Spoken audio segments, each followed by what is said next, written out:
आज हम राजनीतिक सिद्धांत के एक महत्वपूर्ण तत्व लोकतंत्र के बारे में जानेंगे। लोकतंत्र का शाब्दिक अर्थ लोगों का शासन होता है, जिसमें संस्कृत का लोक शब्द तथा संस्कृत का ही तंत्र शब्द सम्मिलित है। लोक से आशय जनता से लिया जाता है, जबकि तंत्र का अर्थ होता है शासन। इस प्रकार प्रजातंत्र एक ऐसी शासन व्यवस्था और लोकतांत्रिक राज्य दोनों के लिए प्रयुक्त होता है।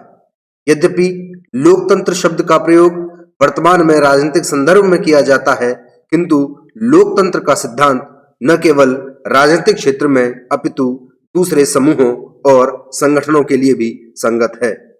मूलतः लोकतंत्र भिन्न भिन्न सिद्धांतों के मिश्रण से बनता है। लोकतंत्र एक ऐसी शासन प्रणाली है जिसके अंतर्गत जनता अपनी मर्जी से चुनकर आए हुए किसी भी दल को वोट देकर अपना प्रतिनिधि चुनती है तथा उसकी सत्ता बना सकती है। बात करते हैं लोकतंत्र के परिचय की। प्रसिद्ध भारतीय विधिवेत्ता डॉक्टर अंबेडकर का मानना है कि लोकतंत्र एक ऐसी जीवन पद्धति है जिसमें स्वतंत्रता, समता और बंधुता सामाजिक जीवन के मूल सिद्धांत होते हैं। प्रसिद्ध अंग्रेजी साहित्यकार जॉर्ज बर्नार्ड शॉ लोकतंत्र को अपनी महंगी और समय बर्बाद कर देने वाली खूबियों के साथ सिर्फ भ्रमित करने का तरीका भर बताते हैं, जिससे जनता को विश्वास दिलाया जाता है कि वह ही शासक है, जबकि वास्तविक सत्ता कुछ गिने चुने लोगों के हाथ में ही होती है। इस प्रकार यदि हम उक्त दोनों विद्वानों डॉक्टर अंबेडकर और जॉर्ज बर्नार्ड शॉ के कथनों को देखें तो एक दूसरे के विपरीत पाते हैं। वास्तव में लोकतंत्र की ये व्यापकता को इंगित करते हैं। लोकतंत्र शब्द राजनीतिक शब्दावली के सर्वाधिक इस्तेमाल किए जाने वाले शब्दों में से एक है। यह महत्वपूर्ण अवधारणा है जो अपनी बहुआयामी अर्थों के कारण समाज और मनुष्य के जीवन के बहुत से सिद्धांतों को प्रभावित करता है। लोकतंत्र शब्द का अंग्रेजी पर्याय डेमोक्रेसी है, जिसकी उत्पत्ति ग्रीक के मूल शब्द डेमोस से हुई है। डेमोस का अर्थ होता है जनसाधारण और इस शब्द में क्रेसी शब्द जोड़ा गया है, जिसका अर्थ होता है शासन। प्रसिद्ध विद्वान सार्टोरी अपनी पुस्तक डेमोक्रेटिक थ्योरी में लिखता है कि राजनीतिक लोकतंत्र एक तरीका या प्रक्रिया है जिसके द्वारा प्रतियोगी संघर्ष से सत्ता प्राप्ति की जाती है और कुछ लोग इस सत्ता को नेतृत्व प्रदान करते हैं। सार्टोरी के अनुसार लोकतंत्र काफी कठिन शासन है, इतना कठिन कि केवल विशेषज्ञ लोग ही इसे भीड़ तंत्र से बचा सकते हैं। अतः इसकी प्रक्रिया को मजबूत बनाना आवश्यक है। सैमुअल पी हंटिंगटन के अनुसार लोकतंत्र को 3 आधारों पर समझा जा सकता है। पहला, शासकीय सत्ता का एक साधन। दूसरा, सरकार के उद्देश्य। तीसरा, सरकार को चुनने की प्रक्रिया के रूप में।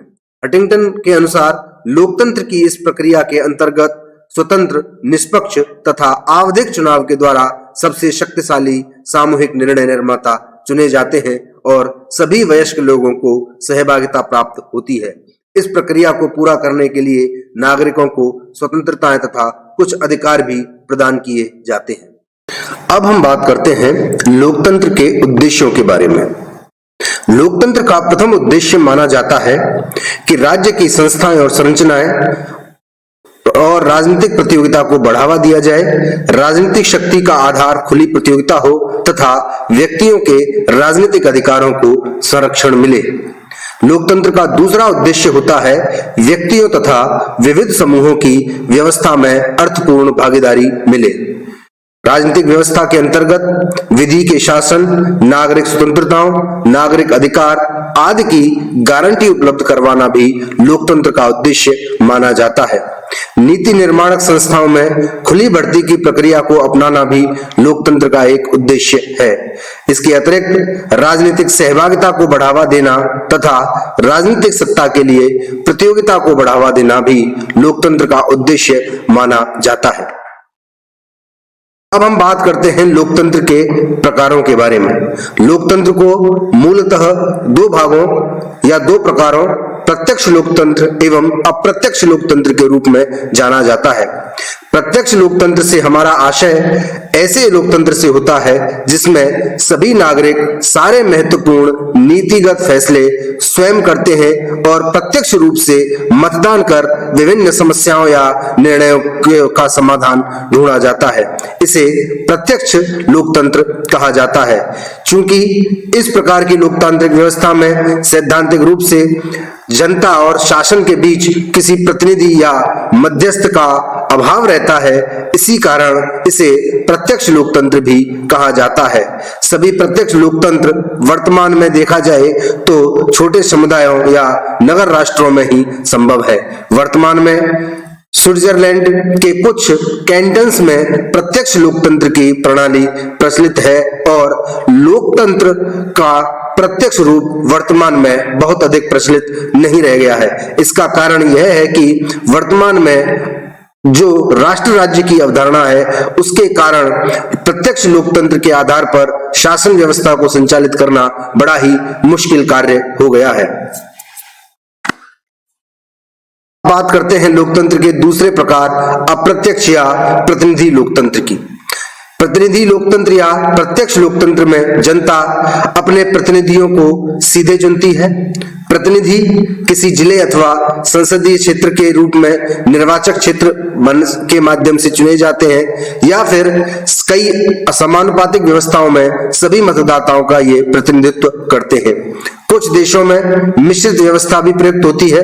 यद्यपि इस तरह के लोकतंत्र में प्रतिनिधि जनता द्वारा निर्वाचित होते हैं, लेकिन जनता के हित में कार्य करने की नीतियां प्रतिनिधि स्वयं तय करते हैं।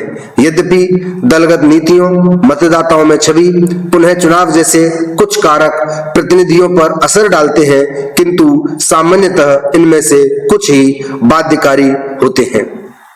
इस प्रणाली की सबसे बड़ी विशेषता यह है कि जनादेश का दबाव नीतिगत विचलनों पर रोक लगाने का काम करता है, क्योंकि नियमित अंतराल पर सत्ता की वैधता हेतु चुनाव कराना अनिवार्य होता है।